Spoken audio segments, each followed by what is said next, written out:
Hello and welcome to my channel technical chart वाला। तो आज 8 तारीख है और मार्केट क्लोज हो चुका है और हमने ऑलरेडी 7 स्टॉक्स ऐसे सेलेक्ट किए हैं जो on the verge of breakout है या फिर ब्रेकआउट दे चुके हैं ऑलरेडी। तो आओ चलो एक एक करके उस सारे स्टॉक्स को देखते हैं। सो फर्स्ट स्टॉक इज़ भेल। भेल में एक अच्छा खासा कंसोलिडेशन रेंज में वो ट्रेड कर रहा था और अब जाके उसने आज ब्रेकआउट दिया है। जैसा कि हम लोग यहाँ देख सकते हैं, यहाँ 320 का लेवल जो है उसने क्रॉस किया है। पिछले 1.5 महीने से यहाँ पे स्ट्रगल कर रहा था, रिट्रेस हो जा रहा था वहाँ से बार बार।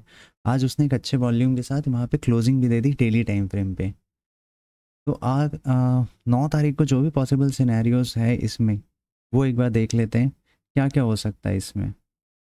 Let's move on to 1 hour time frame और इसमें आप देखते हैं कि क्या हो सकता है। अगर मार्केट सेंटीमेंट नेगेटिव रहा तो अगर बेल पे भी अगर उसका इम्पैक्ट आता है तो ज़्यादा से क्या होगा, वो यहाँ से नीचे आएगा, यहाँ पे एक सपोर्ट लेके यहाँ से वापस चले जाएगा। क्योंकि इवन दो आज मार्केट निफ्टी का फ्लैट और नेगेटिव साइड पे ही ज़्यादा था, तो भी बेल यहाँ पे सारे पीएसयू जो है वो अच्छा खासा रैली दिए। तो एक उम्मीद है यहाँ से कि ये कल भी कंटिन्यू ये मोमेंटम करके रखेगा और यहाँ से ये अच्छा खासा टारगेट दे सकता है। तो अकॉर्डिंग टू द बुक जो हम देखते आ रहे हैं कि टारगेट्स एंड कैसे कैलकुलेट होते हैं, तो अगर हम यहाँ देखेंगे तो जितना बड़ा ये फेज़ होता है कंसोलिडेशन फेज़, उसका जितना जो विड्थ होती है वो उतना टारगेट वहाँ से ब्रेकआउट देने के बाद आता है। तो इफ़ यू आर अज्यूमिंग कि इसका रेंज इतना था और ये ब्रेकआउट यहाँ पे आया है, तो यहाँ से अप्रॉक्सीमेटली आपको 20% के आसपास 380 तक का मूव बेल में दिखना चाहिए आने वाले एक दो महीने में। सेकेंड स्टॉक है टाटा मोटर्स। टाटा मोटर्स में एक सिंपल ट्रेड है 9 तारीख के लिए, क्योंकि ये 1000 के लेवल पे स्ट्रगल बहुत ज़्यादा कर रहा है और वहीं पे अभी क्लोजिंग दी है। 1000 का लेवल जब भी ये क्रॉस करने जाता है तो वहाँ पे एक हैवी वॉल्यूम के साथ रिजेक्शन लेता है। जैसे कि हम लोग यहाँ देख सकते हैं, यहाँ पे ये रिसेंट है, ये उसके पहले ही वाला है, ये उसके बाद वाला जब हुआ था 11 जून को, और ये सबसे पहले जब वो गैप डाउन हुआ और वहाँ से जब से ये गैप डाउन आया है तब से ये 1000 के लेवल को क्रॉस करने में स्ट्रगल कर रहा है। तो 9 तारीख को जो पॉसिबल सिनेरियोज इसमें बन रहे हैं वो उसको एक बार देख लेते हैं हम कि क्या क्या हो सकता है टाटा मोटर्स में कैसे, क्योंकि आज एक अच्छा मूव दिया है उसने। तो 9 तारीख को अगर इस लेवल के ऊपर ये सस्टेन करता है for 15 to 30 minutes, let's say 1020 के ऊपर अगर वो सस्टेन करता है और एक क्लोजिंग कैंडल दे देता है 15 से 30 मिनट्स के बीच में, तो ये ईजिली ये यहाँ तक इस लेवल को टच कर सकता है।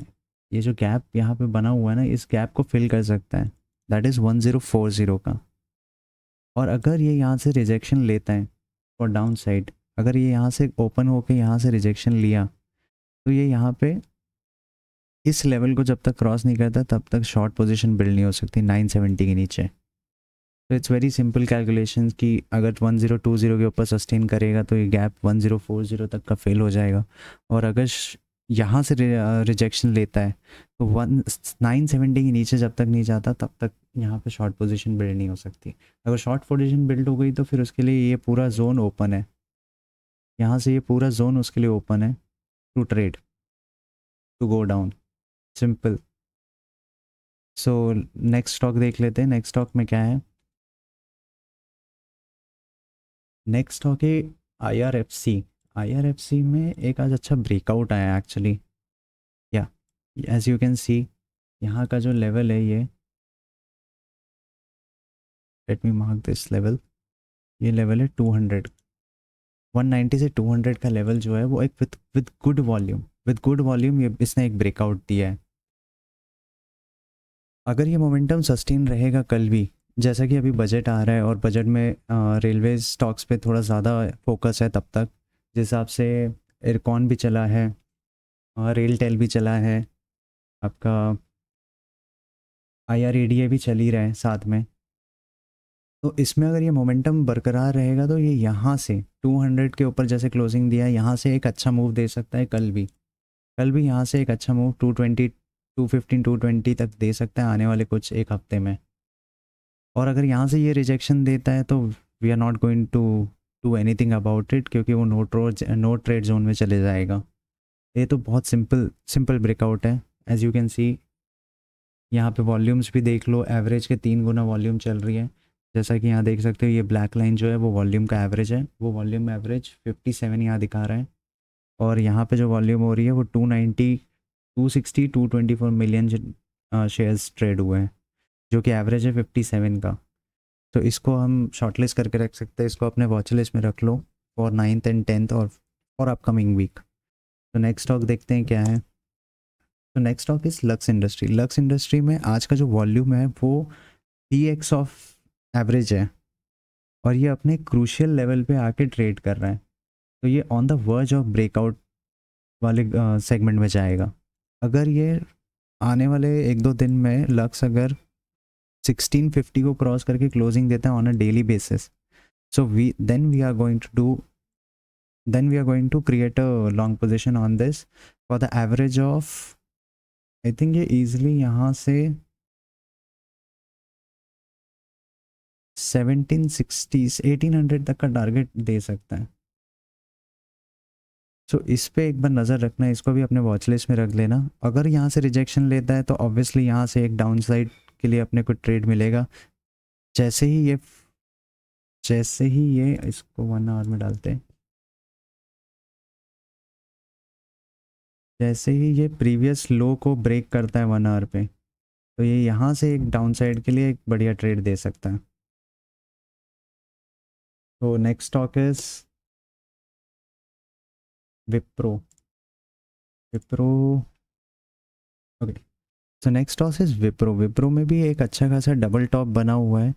ये अभी तक कंफर्म नहीं है कि डबल टॉप है, क्योंकि अगर ये यहाँ से ब्रेकआउट दे देगा 450 के लेवल को क्रॉस करके क्लोजिंग दे देता है, 450 नहीं 540 के लेवल को अगर क्रॉस करके यहाँ पे क्लोजिंग देता है, तो एक अच्छा कैंडिडेट बन जाता है लॉन्ग के लिए। एज यू कैन सी यहाँ पे एक राउंडिंग बॉटम पैटर्न बना, ये यहाँ से ये एक राउंडिंग बॉटम पैटर्न बना है, और अगर यहाँ से ये रिट्रेस होकर नीचे भी आता है और फिर ब्रेकआउट करता है, कप एंड हैंडल पैटर्न में कन्वर्ट होता है, तो भी ये हमारे लिए लॉन्ग कैंडिडेट बनता है।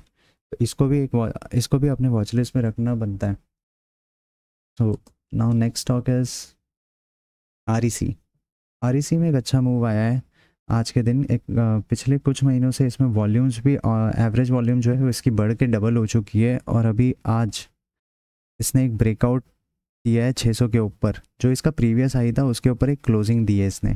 प्रीवियस हाई था इसका 607, आज उसने क्लोजिंग दी है 607 के आसपास, 608 के आसपास।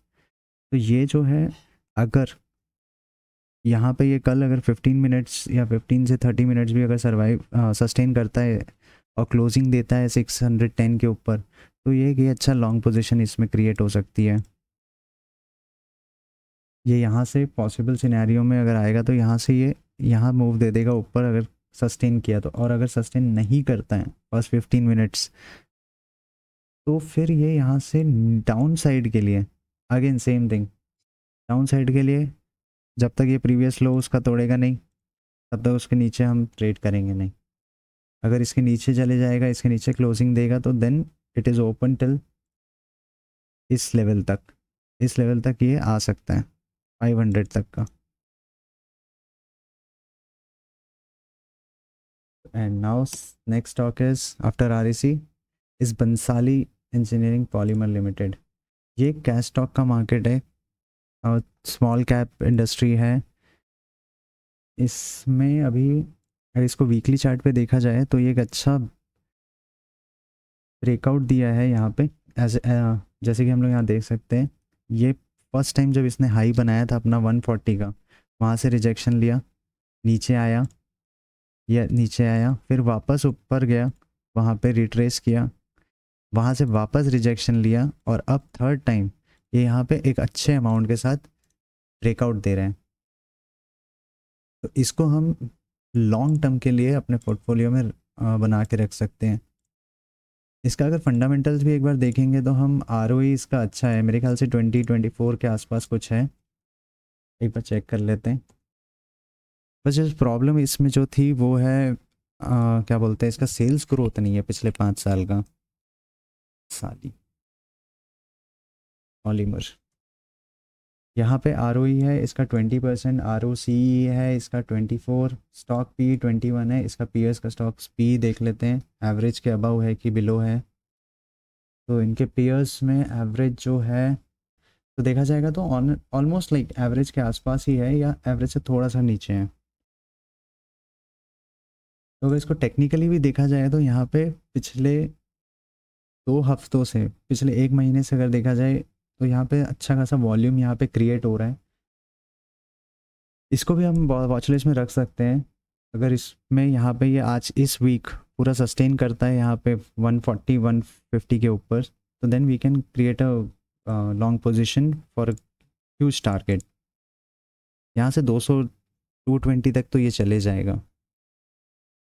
That's all from my side guys, thank you for listening and जय हिंद।